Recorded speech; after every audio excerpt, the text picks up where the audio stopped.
2019 में left breast में एक बड़ा सा लंप फॉर्मेशन हो गया था। थोड़ा सा तो मैं पैनिक हो ही गई थी कि शायद अब पता नहीं क्या है। तो मुझे 6 कीमोस लगे। उसके बाद फिर मेरा सर्जरी हुआ एंड अभी 1 ईयर मेरा कंप्लीट हो गया है and I am leading a very healthy life. डरा तो मैं था। Initially I was very scared of the disease. So they said कि ऑपरेशन होगा, कीमो होगी, बट देन दे डिसाइडेड कि नहीं, पहले कीमो करेंगे फिर ऑपरेशन करेंगे। एंड ऑपरेशन में उन्होंने पूरा ब्रेस्ट रिमूव कर दिया। स्तन कैंसर सबसे ज़्यादा हो रहा है, लेकिन इसका कोई ऐसा कारण ज्ञात नहीं है जो कि कंट्रोलेबल हो। ये पुरुषों में भी होती है। बहुत से लोगों को ये शायद ना मालूम हो कि पुरुषों में भी होती बीमारी। स्तन कैंसर महिलाओं में सबसे ज़्यादा होने वाला, पूरी दुनिया में, चाहे वेस्टर्न वर्ल्ड हो चाहे हमारा देश हो, सबसे ज़्यादा होने वाला कैंसर है। सबसे ज़्यादा चूँकि होता है तो मृत्यु भी सबसे ज़्यादा हो रही है। पूरी तरह इलाज संभव है। नमस्कार, मेरा नाम है अपर्णा और आप देख रहे हैं दीर्घायु भव। कैंसर एक ऐसी बीमारी है जिसके बारे में अगर हमें समय रहते पता चल जाए तो उसे ठीक किया जा सकता है। अक्टूबर माह ब्रेस्ट कैंसर की जागरूकता के रूप में मनाया जाता है और आज हम आपको मिलवाने वाले हैं जिन्होंने इस कैंसर के ऊपर जीत पाई है। तो आइए उन्हीं से सुनते हैं उनकी कहानी। मेरा नाम अनीता लाल है और मैं ब्रेस्ट कैंसर सर्वाइवर हूँ। 2019 में लेफ्ट ब्रेस्ट में एक बड़ा सा लंप फॉर्मेशन हो गया था। तो मैं बहुत टेंस थी कि आखिर ये क्या चीज़ डेवलप हो रहा है। उसके बाद फिर हम लोग हॉस्पिटल गए तो दिखाने के लिए पहले चेकिंग हुई मेरी ब्रेस्ट की। उसमें FNAC टेस्ट हुआ जिसमें फाइन नीडल टेस्ट होता है, जिसमें लंप को निकाल करके जांचते कि इसमें क्या निकला। लेकिन that was not a benign tumour, it was a malignant tumour. और उसके बाद फिर मैं KGMU गई। Doctor Anand Mishra ji, head of the department, उन्होंने पूरा केस का फॉलोअप किया and then he suggested for chemotherapy. तो मुझे 6 कीमोस लगे। एक के बाद जो डेट्स होती थी मैं कीमो के लिए जाती थी।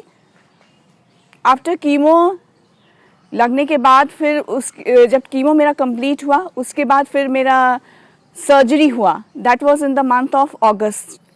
तो it was a left breast mastectomy, the entire breast was removed. और उसके बाद फिर सर्जरी, उसके रेडिएशन के दौर आया, फिर पूरा कंप्लीट रेडिएशन हुआ।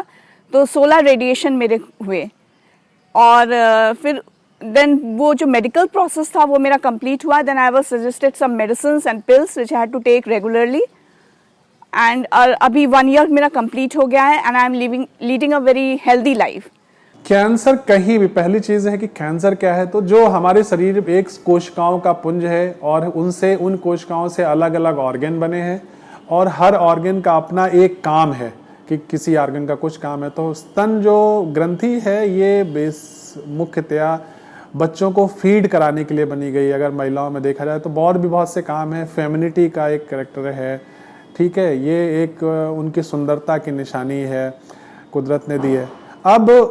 अब जो वो कोशिकाएं बनी, अगर स्तन का हम बनावट देखें तो उसमें ग्रंथि है, डक्ट्स हैं जिनसे मिल्क लेते हैं और उन डक्ट्स और ग्रंथि के बीच में स्ट्रोमा भरा हुआ, फैट और दूसरे टिश्यू भरे हुए, और बाहर से स्किन का एक इन्वेलप जैसे इन्वेलप दिया हुआ है।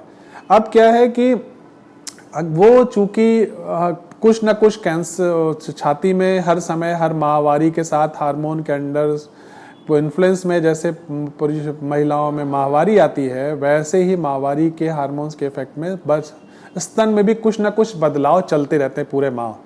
अब जो वो बदलाव चलते हैं उसी में कोई कोशिका जो है उसमें म्यूटेशन हो जाए, इस तरह के बदलाव आ जाए इररिवर्सिबल कि वो अपने आप 1 से 2 अपना ग्रोथ करने लगे, मतलब बढ़ने लगे। सामान्यतः हमारे शरीर में जितनी भी कोशिकाएं हैं उनका कंट्रोल है कि जब उनको जरूरत होगी तब वो उनमें विकास होता है, वो बढ़ती हैं, और नहीं तो नहीं बढ़ती हैं। लेकिन जब अनकंट्रोल्ड ग्रोथ हो जाए और बढ़ने लगे और 1 से 2, 2 से 4, और जब बढ़ने लगेंगे फिर वो गांठ बना लेंगे, तो इसी को कैंसर कहते हैं। अब कोई कारण इसका ज्ञात नहीं है। 5% ये कैंसर फैमिलियल होता है।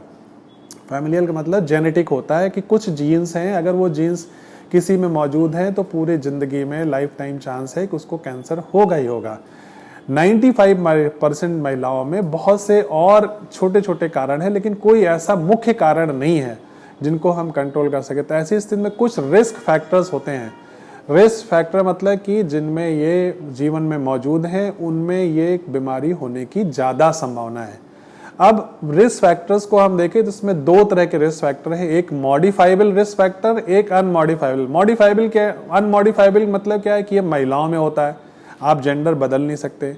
बढ़ती उम्र में होता है, तो उम्र तो हम कम नहीं कर सकते। सारी दुनिया में सारी चीज़ इसीलिए कि आदमी ज़्यादा जीवित रहे, खान पान सारी चीज़ें जो कोशिशें हैं, डेवलपमेंट है।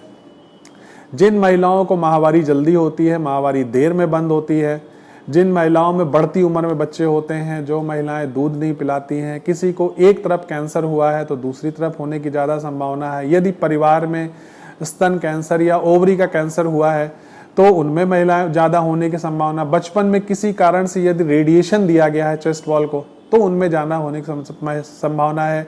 जो महिलाएं बढ़ती उम्र में मोटापा ज़्यादा होता है, अल्कोहल ज़्यादा ले रही हैं, तो ये सब कारण है। अब इसमें से देखें हम किन कारणों पे कंट्रोल कर सकते हैं।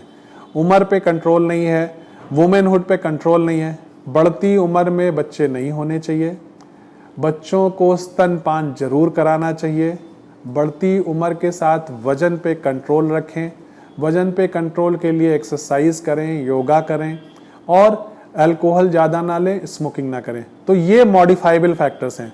इन्हीं कंट्रोल सब चीज़ों पे महिलाएं कंट्रोल कर सकती हैं। मुझे बड़ा कोऑपरेशन मिला डॉक्टर साहब से, doctor Kulranjan Singh, doctor Anand Mishra ji and Pooja ji and other resident doctors. They supported me a lot by giving me the right kind of medicine, कैसे करना है, कैसे लाइफ को लीड करना है। And today as you can see that I am feeling very healthy and feeling very nice. थोड़ा सा तो मैं पैनिक हो ही गई थी कि शायद अब पता नहीं क्या है, एकदम अचानक से क्या प्रॉब्लम आ गया। तो I was bit confused, I was in a state of trauma. अच्छा माहौल नहीं लगता था, मतलब अच्छा फील नहीं होता था।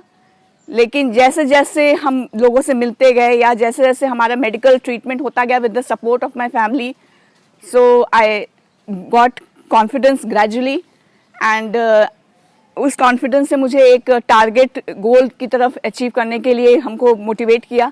And you can C me now. डरा तो मैं था, initially I was very scared of the disease, but what happened actually when the PET scan was done, and one test I don't remember, it was it was done, Anand sir has suggested, and it was done from Delhi. Some test was there, so it the test, according to test, it was confined to the breast. So they said कि operation होगा, chemo होगी, but then they decided कि नहीं, पहले chemo करेंगे फिर operation करेंगे। And operation में उन्होंने पूरा ब्रेस्ट रिमूव कर दिया और वो बहुत ही अच्छा। स्तन कैंसर में 4 स्टेजेस होती हैं। आखिरी स्टेज मतलब स्तन से बीमारी कैंसर निकल के दूसरे किसी ऑर्गन में पहुंच गया, और ये सभी ब्लड के द्वारा किसी भी जगह पहुंच सकती है, हड्डी, फेफड़े, लिवर, ब्रेन, कहीं भी पहुंच सकती है। यदि आखिरी स्टेज में पहुंच गई तो उसको चौथी स्टेज या आखिरी स्टेज करते हैं। उससे पहले की स्टेज एडवांस स्टेज, मतलब बीमारी स्तन या एक्जिला या कांख तक सीमित है लेकिन एडवांस रूप में है। एडवांस रूप मतलब कि स्किन में पहुंच गई है, घाव है, सीने से चिपक गई है, गांठ हिल नहीं रही है और रक्तस्राव हो रहा है बहुत, ये इस एडवांस स्टेज है। इसके पहले पहली दूसरी स्टेज ये साइज पे डिपेंड करती है कि कितनी बड़ी गांठ है। तो अर्ली स्टेज मतलब शुरुआती स्टेज स्तन तक सीमित है, लेट स्टेज स्तन तक सीमित है लेकिन कैंसर बीभत्स रूप ले चुका है, स्किन उसको इन्वॉल्व कर चुका है, घाव हो चुका है, और उसके बाद मेटास्टैटिक स्टेज जिसमें शरीर में दूसरे अंगों तक फैल गई है बीमारी।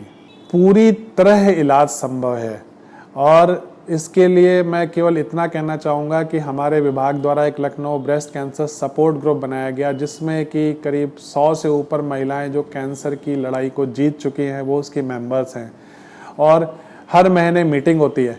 तो ये कहने के लिए कि ठीक होता है कि नहीं, सारी महिलाएं वो सारे प्रोग्राम्स करती, बिल्कुल नॉर्मल जिंदगी जी रही। अब कब ठीक होता है, ये सवाल बहुत इंपॉर्टेंट है, बहुत जरूरी सवाल है। शुरुआती स्टेज में कैंसर पूरी तरह ठीक होने की संभावना रहती है।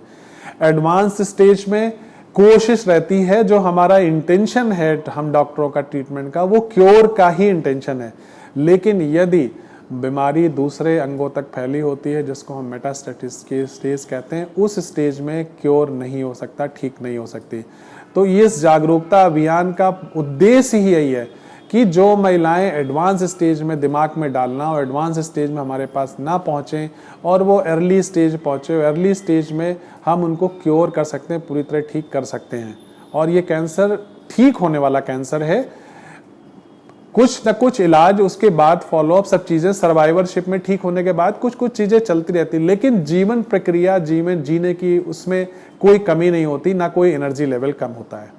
एक अगर मैं अपने लेवल पे कहूँ, मैं भी नहीं उतनी कारीगर थी, मैं भी नहीं पहचान पाई थी।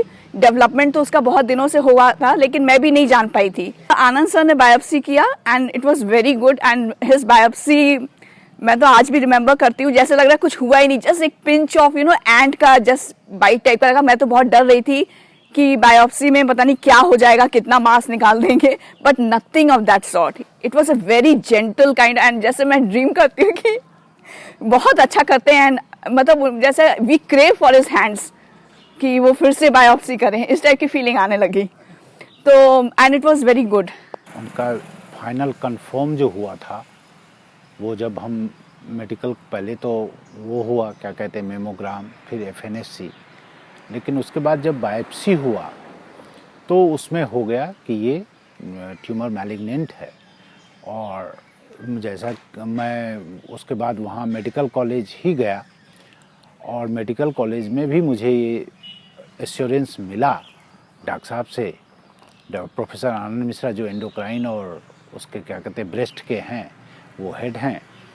तो उन्होंने ये बताया कि देखिए लखनऊ में भी जब से हमने ये विभाग खोला है, तब से इसमें स्पेशलाइजेशन है ब्रेस्ट से संबंधित, किसी भी तरह की गांठ हो तो आप उसके लिए निश्चिंत रह सकते हैं। हर माह माहवारी हो रही है, और यदि कोई महिला बच्चे को स्तनपान कराती है तो माहवारी नहीं होती है, ये सभी लोग जानते हैं इतनी चीज़।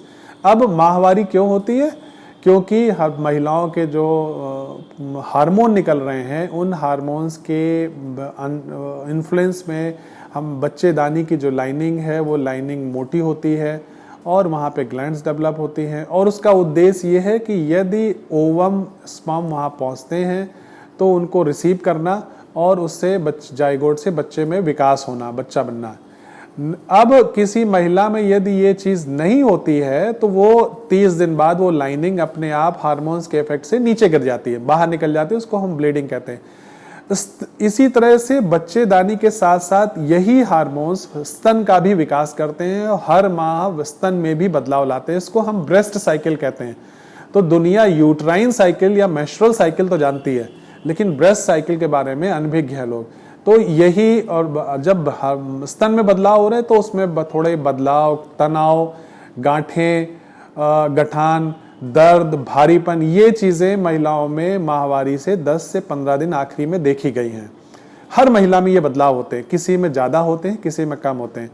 अब जब कोई महिला स्तनपान करा रही है तो उस समय नॉर्मल साइकिल्स, ये हार्मोन्स नहीं निकल रहे होते। जब ये हार्मोन्स का स्राव नहीं होगा, केवल दूध वाला हार्मोन निकल रहा है मेंटेनेंस के लिए, तो ना यूट्रस में बदलाव होता है और ना स्तन में बदलाव होता है। और जब जहां पे ज्यादा बदलाव होगा, टूट फूट होगी, कोशिकाएं बनेंगी, वहीं पे कैंसर होने की संभावना शुरू होती है। तो कहने का मतलब कि यदि महिला स्तनपान करा रही है तो स्तन में कोई बदलाव नहीं हो रहा है।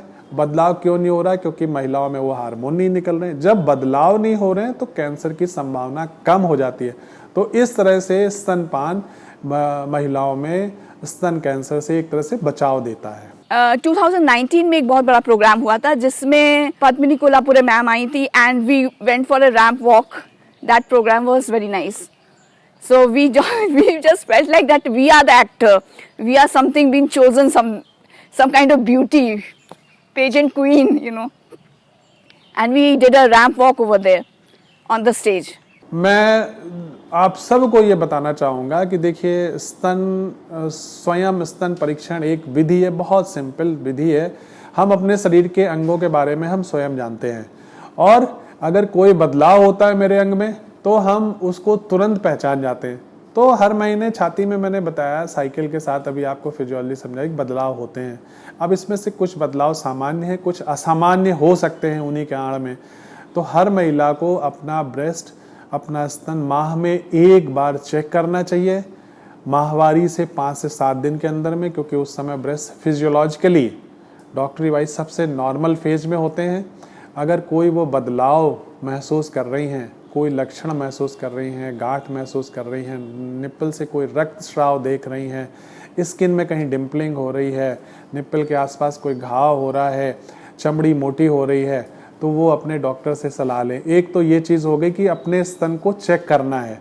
दूसरी चीज़, कुछ मॉडिफाइबल फैक्टर्स हैं जो स्तन की बीमारी, कैंसर होने की बीमारी के रिस्क पर डालते हैं। अभी हमने रिस्क फैक्टर्स की बात की। बढ़ती उम्र में मोटापा होना, स्तनपान बच्चों को जरूर कराना है, ये हमें कल्चर डालनी है। बढ़ती उम्र में बच्चे नहीं होने चाहिए। अल्कोहल अगर जो महिलाएं लेती हैं तो कम से कम अल्कोहल लें। और वजन को कंट्रोल करने के लिए, वजन तो खान पान से, हेल्दी डाइट लेना है, कंट्रोल करना है। इसके अलावा जीवन में एक्सरसाइज जरूर करनी है। और एक्सरसाइज बहुत, उसका है कि क्या नियम होना चाहिए, तो 150 मिनट प्रति वीक, प्रति सप्ताह, या कम से कम 75 मिनट प्रति सप्ताह। और 150 मिनट का मतलब कि 30 मिनट प्रतिदिन उन्हें एक्सरसाइज करनी चाहिए। 75 मिनट, 15 से 30 मिनट, 15 से 30 मिनट। और ये एक्सरसाइज का मतलब है कि इतनी तेज हो कि अब शरीर में पसीना आए। बहुत सी महिलाएं ये कहती है कि हम तो घर का सारा काम करते हैं, सीढ़ी चलते हैं, कपड़े भी धो रहे हैं, हमने कोई झाड़ू वाली, पोछे वाली भी नहीं लगाया है और हम खूब एक्सरसाइज कर रहे हैं। तो मैं उनको ये सलाह देना चाहूँगा कि जो हमारी जीवन की नॉर्मल प्रक्रिया है उसको आप एक्सरसाइज में ना समझें। 30 मिनट अपने लिए जरूर दें। और अगर 150 मिनट प्रति हफ्ते करना है तो सैटरडे संडे इसमें ऑफ आ रहा है, तो 2 दिन आप हफ्ते में ऑफ भी ले सकती हैं, लेकिन 30 मिनट अपने शरीर के लिए जरूर दें। और माह में 10 से 15 मिनट स्वयं स्तन परीक्षण लगेगा, उसको जरूर करें। स्वयं स्तन परीक्षण के लिए कपड़े नहाते समय शीशे के सामने आप देख लें, छाती में कोई, दोनों में आकार प्रकार में कोई बदलाव तो नहीं, निप्पल कहीं धंस तो नहीं रहा, कहीं लालपन तो नहीं है। और उसके बाद लेटते समय, बैठते समय अपने हाथ के फ्लैट से, टिप से नहीं, हाथ के फ्लैट से हाथ रखें। हमारे अगर आप बॉडी को देखोगे तो सीना है, सीने की हड्डियां हैं और उसके ऊपर ब्रेस्ट ऐसे है। तो जब आप लेटे और ऐसे पैल्पेट करेंगे तो अगर कोई चीज उसमें है, कोई कड़ापन है, तो आपको पता लग जाएगा। और साथ ही साथ अगर निप्पल स्राव है तो वो पता लग जाएगा। तो ये मुख्य बचाव के मेरी तरफ से आप लोग के लिए सलाह है। हम आशा करते हैं हमारे इस एपिसोड के माध्यम से आपको ब्रेस्ट कैंसर के बारे में सभी अहम जानकारी मिल गई होंगी। तो आप अपना ख्याल रखें, स्वस्थ रहें और देखते रहें दीर्घायु भव।